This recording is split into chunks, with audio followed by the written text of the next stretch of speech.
По насоки на државниот јавен обвинител Љупчо Коцевски, јавното обвинителство за гонење на организиран криминал и корупција отвори предмет за тврдењата за следење на премиерот Христијан Мицкоски во периодот кога бил опозицијски лидер. Од обвинителството велат дека ќе бидат детално испитани информациите наведени во последните извештаи на АНП, истакнувајќи дека тие постапуваат исклучиво врз основа на законски одобрени мерки и немаат можност за незаконско следење на комуникации.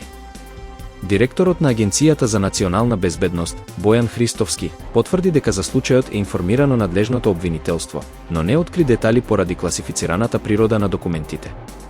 Тој посочи дека во 2019 година Агенцијата за национална безбедност не функционирала како реформирана институција, туку мала група предводена од поранешен директор можеби ја злоупотребила својата положба. Христовски нагласи дека станува збор за сензитивен случај, со можни сериозни правни последици. Премиерот Мицкоски изјави дека ја препушта истрагата на институциите, но очекува одговорност од оние што, како што рече, ја злоупотребиле службената функција. Тој порача дека глодарите кои се вмешани треба да завршат зад решетки и дека е време да се стави крај на злоупотребите во безбедносните служби. Националното студентско тело побара зголемување на субвенционираниот студентски оброк од 140 на 150 денари дневно, почнувајќи од 2026 година. Барањето веќе е испратено до Министерството за образование и наука, при што студентите потсетуваат дека според законот, усогласувањето на износот треба да се направи пред усвојувањето на државниот буџет.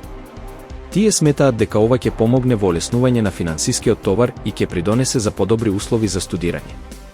Министерката за образование и наука Весна Јаневска одговори дека во моментов не може да даде конкретно ветување за зголемување на износот, бидејќи се ќе зависи од тоа со колку средства ќе располага државниот буџет за 2026 година. Таа додаде дека барањето ќе биде разгледано во рамки на буџетските подготовки. Субвенционираниот студентски оброк се воведе во 2020 година со почетна вредност од 120 денари дневно. По измените на законот во 2023 година, износот се зголеми на 140 денари, со обврска да се врши годишно усогласување според инфлацијата. Новото барање на студентите се темели токму на таа законска обврска. Повеќе од 700 училишта низ Грција ќе бидат затворени во учебната 2025-2026 година поради драматичниот пад на бројот на ученици. Според грчките власти, дури 721 училиште не успеале да го достигнат минималниот праг од 15 ученици, што е потребно за тие да продолжат да функционираат. Главна причина за ова е продолжената демографска криза. Грција има една од најниските стапки на фертилитет во Европската унија, околу 1,3 раѓања по жена, што е далеку под неопходното ниво за проста репродукција од 2,1. Ова значи дека во земјата се раѓаат значително помалку деца, отколку што се потребни за одржување на стабилна популација. Дополнително, земјата се соочува со масовно иселување на младото население, што дополнително го забрзува старењето на населението и создава сериозни предизвици за образовниот и социјалниот систем. Властите најавуваат мерки за поддршка на семејствата и поттикнување на наталитетот, но резултатите засега се ограничени. Најмалку 1000 лица го загубија животот во масовно свлечиште што го погоди оддалечениот регион на планините Мара, во Западен Судан, соопшти бунтовничката група Движење за ослободување на Судан, армија. Катастрофата се случила по неколкудневни обилни дождови, кои предизвикале целосен одрон во селото Тарасин, оставајќи само еден преживеан жител. Групата, која ја контролира погодената област, упати апел до Обединетите нации и меѓународната заедница за итна хуманитарна помош. Тие предупредуваат дека условите се екстремно тешки, а пристапот до регионот е ограничен поради разурнати патишта и опасности од нови свлечишта. Гувернерот на Дарфур, Мини Минави, ја нарече ситуацијата хуманитарна трагедија и повика на итна акција за спасување и поддршка на населението. Тој истакна дека регионите подложни на свлечишта се во зголемен ризик поради климатските екстреми и недостатокот од инфраструктура.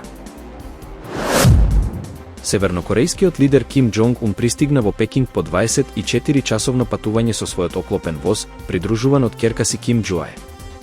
Тој ќе присуствува на големата воена парада по повод 80 години од капитулацијата на Јапонија и крајот на Втората светска војна, на која Кина ќе ги прикаже своите најсовремени и досега невидени оружја. Ова е прва посета на Ким на Кина од 2019 година и првпат од 1959 година еден севернокорејски лидер да присуствува на кинеска воена парада.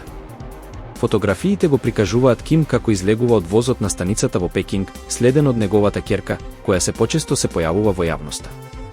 Јужнокорејското разузнавање смета дека токму Ким Џу е најверојатниот наследник на татко и севернокорејскиот лидер ќе биде еден од 26 странски шефови на држави и влади присутни на парадата, што се смета за дипломатски важен момент и потврда за блиските односи меѓу Пјонгјанг и Пекинг. Ким последен пат патуваше во странство за средба со рускиот претседател Владимир Путин.